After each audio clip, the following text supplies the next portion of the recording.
Professor of British and Irish Rural History, as well as Head of School at the University of Newcastle. Aristocratic Collecting and Imperial Identities in Ireland. Class, Colonialism and Legacies at Class in Ireland.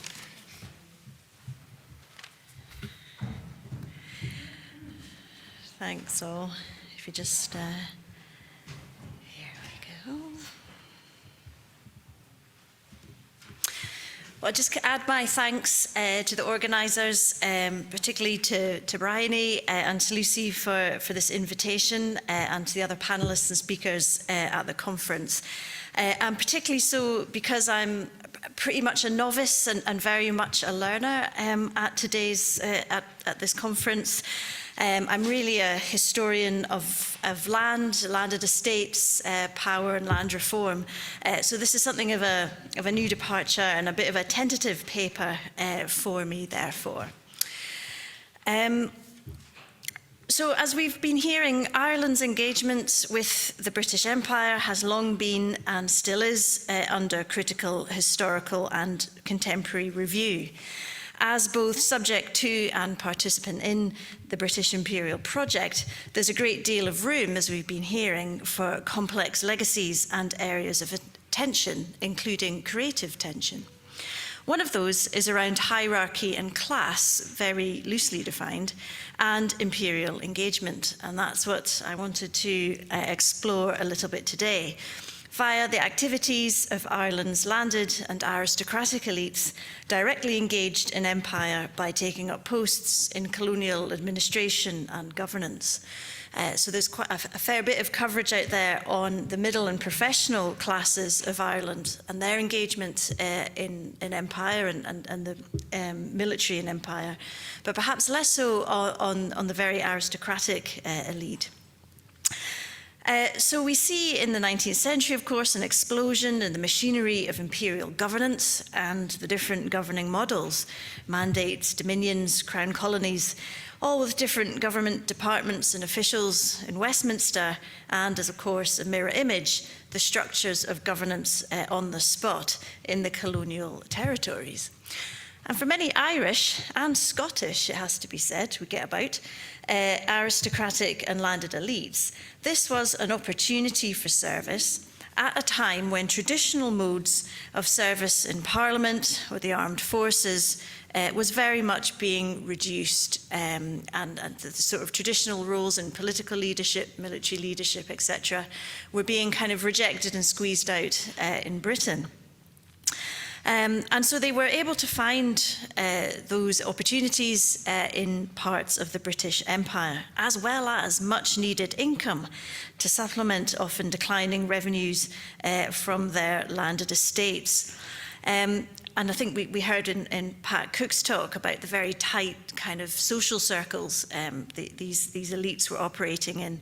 And that was really critical to maintain their sense of status as well, central to their identity as a class. That identity, as I say, coming under increasing attack in the domestic, political and social sphere. So one of the results of this was that many Irish big houses started to establish and display, and then conserve and maintain, the resulting colonial collections of all types: ethnographic, natural history and taxidermy, art, sculpture, etc. And these present fascinating but sometimes troubling legacy for many owners of those properties now. These collections were from overseas, but not strictly imperial. For example, parts of the Americas. And Ireland itself presents an interesting twist on this, as we've heard already. There's two colonial layers, really. Colonised space, often symbolised by the Anglo-Irish families and their big houses, and Irish elites as colonisers within the British Empire itself. So, as well as presenting objects and materials from other colonised peoples in Irish spaces, those Irish spaces themselves included a colonised experience. So to start generally then, and to consider why did these aristocratic and landed elites collect and display. And of course it built on very long traditions of elite collection and display. First of all, of course, was that issue around status, demonstrating the wealth and education that was required for this travel, for this collection, purchasing and display. So it was about this kind of idea of taste. But it was also a form of class identity building, that others in your group undertaking these collecting activities and was really part of the expected behaviour of elite aristocrats. Of course, the roots are very much in the Grand Tour culture and the collection of Greek, Roman and Egyptian antiquities. And in a sense then, it's not much more of a leap in order to replicate this culture in the growing imperial context. But that was, of course, related particularly to empire, a form of appropriation and dominion, but also as a way of commemorating time spent overseas in colonial postings or undertaking colonial governance and duties. So that idea we just heard about there of collecting mementos and souvenirs of time spent in the empire. Objects that were gifted or given, often as well to the recipient, then taken home and displayed. And that latter category is really an interesting one because they were not then actively selected by the recipient, but were still displayed with pride on return. Of relevance to my example today, of course, are those items awarded as loot or taken as loot in the wake of military and paramilitary campaigns and expeditions across the empire. And that's where I come to my example for today. This is Frederick Temple Hamilton Temple Blackwood, the first Marquess of Dufferin and Ava, or so he ended on his death. One of the most successful 19th century examples of an Irish aristocratic colonial governor and also a diplomat. Alongside a distinguished diplomatic career in Europe, he was Canada's Governor-General in the 1870s and the Viceroy of India, as you see him here dressed with the Star of India, between 1884 and 1888. He was an assiduous collector his whole life of all kinds of material culture, including imperial artifacts, both from those imperial postings, but also in Egypt and the Levant in the 1850s, and Iceland and Northern Europe in the same decade as a private citizen. It was Lord Dufferin, in significant part through his collecting and display practices, but which kind of is also replicated in the architecture and the domain and gardens at Clandeboy, his Irish estate, who in many ways laid out the fundamental structure of the house we see today. He redesigned the house, its layout and its interiors in significant ways in order to display his collections, particularly those gleaned after the invasion and annexation of Burma in the 1880s, which you've already heard about in Audrey's keynote paper. He was the Viceroy during that period of annexation, and once the military expedition had cleared the way, he and Lady Dufferin travelled to Burma in a deeply symbolic visit. In the wake of the military expedition, and he and his staff organised the transference of the loot, principally Burmese royal collections, to a strictly controlled and hierarchical list, starting at the top with Queen Victoria, of course, but with Lord Dufferin himself second on the list. And you can view that in Prony, the Public Record Office, just down the road. And so Clandeboy became a repository of some very interesting and valuable Burmese collections to add to the very wide of other collections in the house. So how did the first Marquess manage and display this diverse, perhaps even slightly chaotic jumble of objects? So Clandeboy is a relatively plainly designed plantation house, although much modified over the decades, especially, as I say, by the first Marquess. He had designed a new entrance hall, which you see here, and museum room, which is just through the door with the red wallpaper there. In part, of course, to display the collections that he had accumulated throughout his life, although they are spread across the whole house as well. But in this area are displays of weaponry, taxidermy, particular passion of mine, paintings, Egyptian funerary materials, and one time the hand of a mummy, or I've been unable to locate the mummy's hand, and things like Canadian curling stones as well. In other words, a world in a room with every object linked in some way directly to the family, but most often to the first Marquess's career. He had still grander plans for the house, and indeed a complete and ambitious rebuilding project had been planned to bring Clandeboye up to the standard and grandeur of the houses of his circle, the Argyles and the Sutherlands. But these never came to fruition due to money shortages, a chronic and ongoing issue faced by Lord Dufferin throughout his life. He died in 1902. So just to return for a moment to the idea of his museum room and the roots of the development of house museums, which is kind of an interesting trend in this period. And I noticed with great interest in Gay's talk about boxes of curiosities and in Audrey's about the cabinet of stolen curiosities as well. This example is from Wallington Hall, which is, I decided to show you a Northumbrian example, seeing we're over from Newcastle. And it goes back to those 17th century cabinets and rooms of curiosity. These displays were carefully curated to demonstrate the learned and scientific collecting credentials of the owner, rather than any kind of interior or kind of decoration or fashion or so. And in order to build these collections, the owners needed the key contacts to be part of the small and influential networks of natural historians, geologists, botanists, and explorers. And this was the aristocratic classes as scientific and cultural leaders and patrons, devoting their resources to furthering scientific endeavour. In Scotland, this was part for improvement with a capital I, and the development of Enlightenment thought, of which the landed and aristocratic classes played a key part.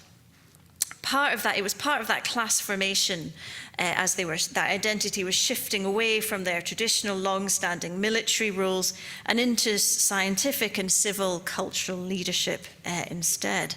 Of course, they still had the income to pay for the collection and presentation of these taxidermy specimens, but also, of course, on a practical note, the physical room in their houses to display them.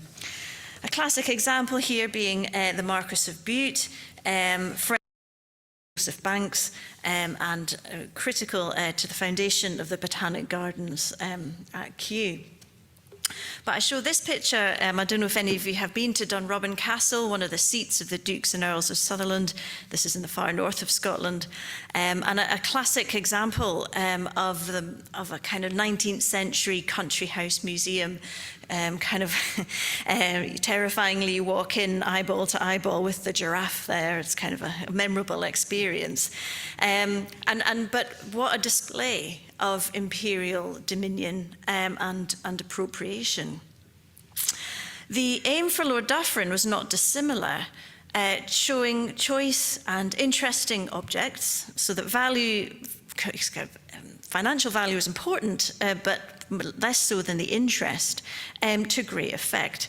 And the personal connection was also key. He had been to all of these places, knew their provenance and importance, and in himself was a direct physical link between the objects, their origins in Ireland.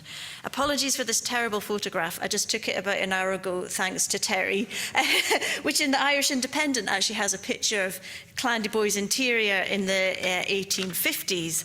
And you can see here some of the Burmese collections, including a model in ivory, I think it is, of Mandalay, as well as other items, including costume, textiles, and text as well. And I think this image is a nice one in terms of how it affects the viewer. I couldn't think of a better to say that head melting, Egypt, the Arctic, Canada, India, Burma, England, the Levant, Ireland, They're all jumbled together, each object unique and interesting in its own right, with the juxtaposition key to the overall effect. It's an expression of a particular kind of power and a particular identity, perhaps one that was actually confused at this time fundamentally, and this comes through the jumble of the collections. As aristocratic power, especially in Ireland, was under existential challenge over Lord Dufferin's lifetime, perhaps these imperial collecting practices were a kind of defence against the rising tide. Perhaps one of the ways we can see that is in the place of Ireland in the collections at Clandeboy. Of course, the house itself and the domain and estate are the Irish elements, but within the house, we have family paintings and portraits of both the Blackwood and Sheridan sides of the family. So the Irishness is expressed through the family and not so much the collections. To our eyes, certain parts of the collection stand out. But it's probably useful to remember that this might not have been matched by contemporaries. So, for example, to my eyes anyway, the Burmese material is simply staggering. But perhaps it would have been the Egyptian material that might have stood out to contemporaries, and it certainly was that which was the longer passion for the first Marquess. His lifelong hobby was learning hieroglyphics. To look at the collection then is to have a visual reconstruction of a particular mindset at a particular set of chronological points. The point of creation and original display, later points of conservation and redisplay, and reorganization by the later generations. As an essentially private house, these displays were and are created for family, friends, and the circle, not a public as such. And what impact this has had is an interesting question. Has it domesticated these collections? There's no requirement trappings of interpretation. There's no labels. There's no signage. Instead, all of that is held privately in the minds of those who see it. Your response would depend on your knowledge of the objects and their biographies, or lack of knowledge in my case. The absence of interpretation enables a space for an unmanaged response. We are brought face to face with the full weight of the imperial project in an Irish space. But what does it tell the current or future generations about the house and family, its past and present? There are many possible narratives here, not one simplistic view. Many elements prevent a simple response, but crucial to that is the way in which Ireland complicates the narrative displayed and expressed at Clandeboy. In many ways, it was redesigned and the collections displayed to bring the imperial and cultural world of the elite into County Down and express the good taste, reach and knowledge of the first Marquess. But where does that leave the collections today in what remains a private house? How can we re-evaluate those collections in the contemporary context is the big question. As they stand, they are a remarkably intact and unmessed about with set of collections, truly part of the fabric of the house as a lived-in house. The original museum room was broken up in the middle of the 20th century, and so there's now no museum-like quality, which makes them, I would suggest, perhaps even rarer and more valuable in terms of how they express that particular mindset of a family and class at that particular conjunction of complex and intertwined imperial inheritances and drivers. Thank you very much indeed.